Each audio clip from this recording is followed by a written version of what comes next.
Hello everyone, again I welcome you in my class. So आप practice कर रहे होंगे बराबर, समझ में आ रहा होगा। आप कमेंट में लिख के भेज सकते हैं कि अगर कोई प्रॉब्लम आ रही है तो आप कमेंट में लिख कर भेज सकते हैं, ठीक है। अब हम बात करेंगे डिकम्पोजिशन रिएक्शन रिलेटेड कुछ एक्टिविटीज हैं जिसमें आपकी आती है एक्टिविटी 1.5, एक्टिविटी 1.5, एक्टिविटी 1.6 और 1. एक कैल्शियम कार्बोनेट का और दिया हुआ अलग से एग्जांपल। देखो आपकी जो एक्टिविटीज डिकम्पोजिशन रिएक्शन जो होती हैं उसमें आपके फर्स्ट जो टाइप दे रखा है वो है थर्मल डिकम्पोजिशन। डिकम्पोज का मतलब क्या होना, ब्रेक करना है। एक रिएक्टेंट है वो ब्रेक होगा और उससे 2 या मोर देन 2 सब्सटेंस बनेंगे। तो तोड़ने के लिए, ब्रेक करने के लिए एनर्जी सप्लाई करनी होगी।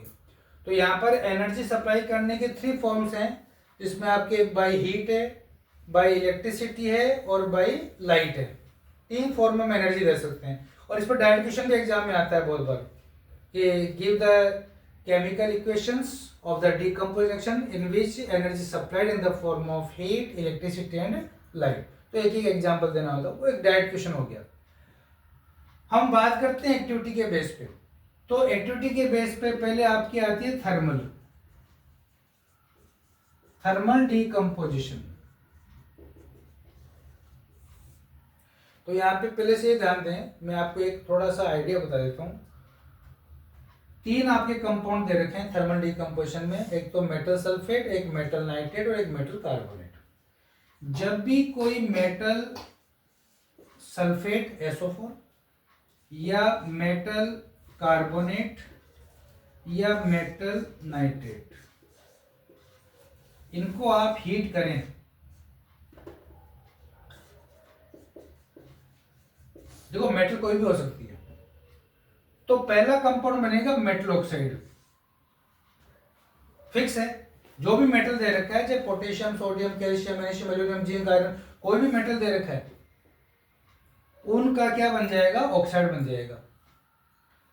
फिर क्या बनेगा, sulphate, carbonate, nitrate.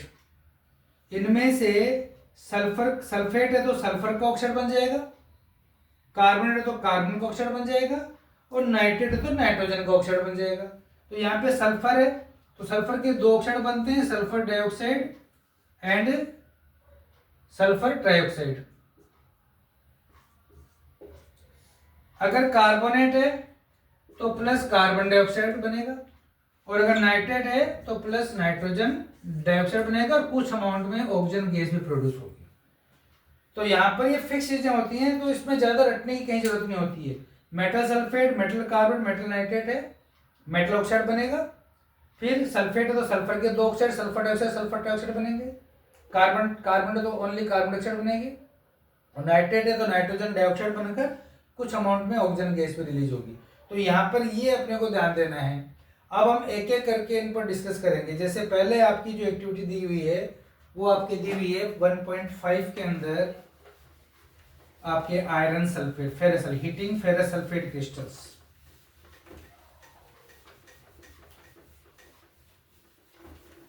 Heating ferrous sulphate crystals.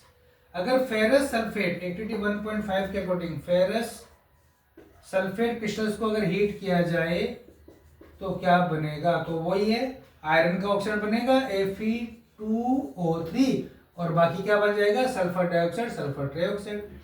इसका FeSO4 का कलर कैसा होता है, ग्रीन होता है। ये आपको याद करने पड़ेंगे, कुछ कलर आपको याद करने होंगे। फेरस सल्फेट का कलर ग्रीन होता है और ये हो जाता है रेडिश ब्राउन।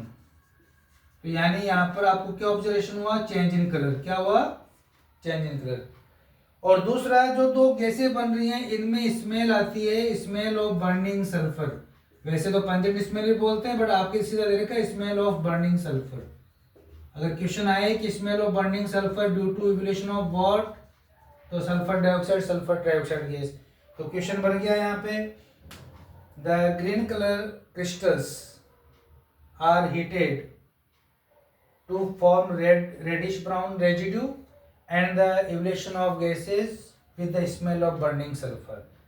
तो विच green colour compound, green colour का आपके एक ही कंपाउंड है फेरस सल्फेट। और फेरस सल्फेट जब रेडिश ब्राउन क्यों हुआ, क्योंकि ferric oxide, iron third oxide बोल दो या फेरिक ऑक्साइड बोल दो। तो ये आपको याद करना है कि why reddish brown due to formation of Fe2O3 या फेरिक ऑक्साइड या आयरन थर्ड ऑक्साइड बोल सकते हो। Evolution of gases smell of burning sulphur SO2 SO3 सब क्लियर है पॉइंट यहाँ पर। तो ये तो हो गया इसका। सेकंड थिंग आता है आपके हीटिंग कैल्शियम कार्बोनेट। ये कोई एक्टिविटी दी हुई है, डायरेक्ट क्वेश्चन डायरेक्ट ही दिया हुआ आपको। कैल्शियम कार्बोनेट को अगर आप हीट करोगे तो मेटल ऑक्साइड, मेटल कौन है कैल्शियम, तो कैल्शियम का ऑक्साइड क्विकलाइम और plus carbon dioxide, plus carbon dioxide gas. ये जो क्विकलाइम है, अब क्विकलाइम के दो यूज आपको याद करना है क्यू के फॉर्म में। लाइमस्टोन तो हो ही गया, क्विकलाइम के दो यूज हैं। पहला यूज क्या है, एक तो cement manufacturing, in the manufacturing of the cement, और दूसरा है वही slag lime, in the formation of slag lime. Slag lime क्या काम आएगा, for white wash, for the white wash. तो क्विकलाइम के दो क्लू आपको याद करने हैं। Used as a major component in the manufacturing of cement, cement को बनाने का जो मेजर कंपोनेंट है वो क्विकलाइम है। और दूसरा इसका यूज में पढ़ चुके हैं 81.4 में, इसको वाटर के साथ मिक्स करके क्या बनाते हैं, स्लैग लाइम बनाते हैं, जिसको व्हाइट वॉश के फॉर्म में काम में लिया जाता है। ओके, तो इस तरह से यहाँ से क्वेश्चन बन गया, पूछ लिया कि metal carbonate, metal carbonate heated then form a compound metal oxide Y and the gas Z. ठीक है ना, गैस जेड बनाई जाती है। वाई जो है उसको यूज किया जाता है as a major component in the manufacturing of cement या फिर in the formation of slag lime. ठीक है, अब मैं देखो इनको कनेक्ट करूंगा, इस क्वेश्चन को, इस चीज को कनेक्ट करूंगा। मैं यहां से एक क्वेश्चन लूंगा, क्या क्वेश्चन बन सकता है समझेंगे।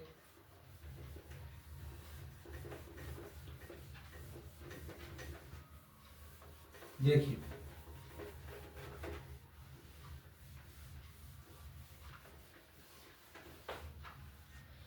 ये मान लीजिए कंपाउंड ए है, इसको हीट करने पर ये बी बना और ये सी गैस बन गई। जब सी गैस को हम किसमें मिक्स करेंगे, एक्वा सॉल्यूशन, किसमें मिक्स करेंगे, CaOH वोल्टा से मिक्स करते हैं तो वापस क्या बन जाता है, ए, क्या बन जाता है, ए। तो यहाँ पे ध्यान देना है कि ये किसका इफेक्ट हुआ, ध्यान देना है। ए कौन है, हमें पता चल गया कि मेटल कार्बोनेट हो गया, कैल्शियम कार्बोनेट।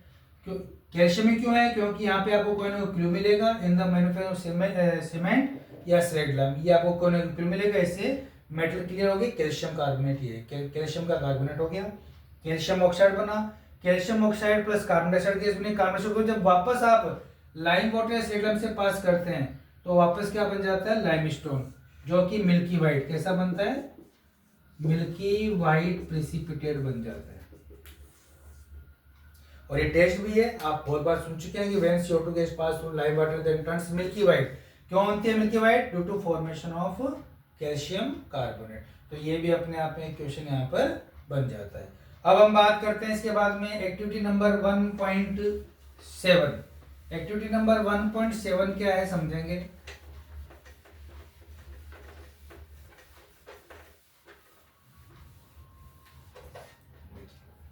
एक्टिविटी 1.7 में क्या है, heating lead nitrate crystals, lead nitrate crystals.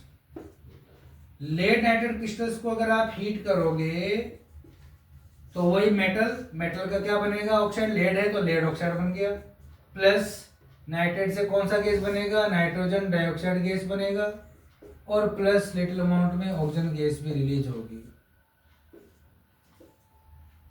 अब यहां पर ऑब्जर्वेशन क्या है, ब्राउन फ्यूम्स। डायरेक्ट क्वेश्चन आता है इस पर बहुत बार, ब्राउन फ्यूम्स। ब्राउन कलर का धुएं का गुबार उठता है, ब्राउन कलर का धुएं का गुबार उठता है। Why, due to evolution of nitrogen dioxide gas. Is that clear, nitrogen dioxide gas जो है वो ब्राउन कलर की गैस से धुएं का गुबार उठता है, ब्राउन कलर का। अब यहाँ पे ध्यान देंगे क्वेश्चन अलग तरीके से भी आते हैं। जैसे मान लीजिए आपने लेड नाइट्रेट की जगह कॉपर नाइट्रेट ले लिया। जब लेड नाइट्रेट को हीट करते हैं तो ब्राउन कलर की फ्यूम ऑब्जर्व होती है। अगर लेड नाइट्रेट की जगह आपने कॉपर नाइट्रेट लेकर इसको हीट किया तो कौन से कलर की फ्यूम बनेगी? बिल्कुल वही ब्राउन कलर का फ्यूम बनेगा। क्यों? क्योंकि ब्राउन कलर की गैस कौन है? नाइट्रोजन गैस है। तो नाइट्रोजन डाइऑक्साइड किससे बन रही है? नाइट्रेट से बन रही है। इसमें मेटल का कोई रोल नहीं है गैस के अंदर। Is it clear?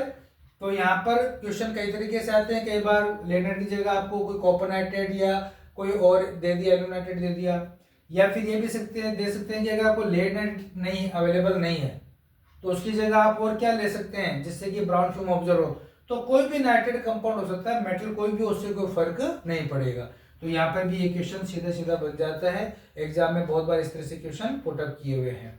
ओके, तो यहाँ पर अब हम आगे चलेंगे। आगे ये तो हो गया आपके केवल थर्मल डिकम्पोजिशन तक का part. Then after we will discuss another type of example of decomposition reaction. Okay, so मैंने यहाँ पे 3 एग्जाम्पल ले चुका हूँ। तीनों बहुत इंपॉर्टेंट है, इनको आप अच्छे से स्टडी करें और कोई डाउट हो तो आप कमेंट बॉक्स में भी लिख सकते हैं। Okay, thank you very much.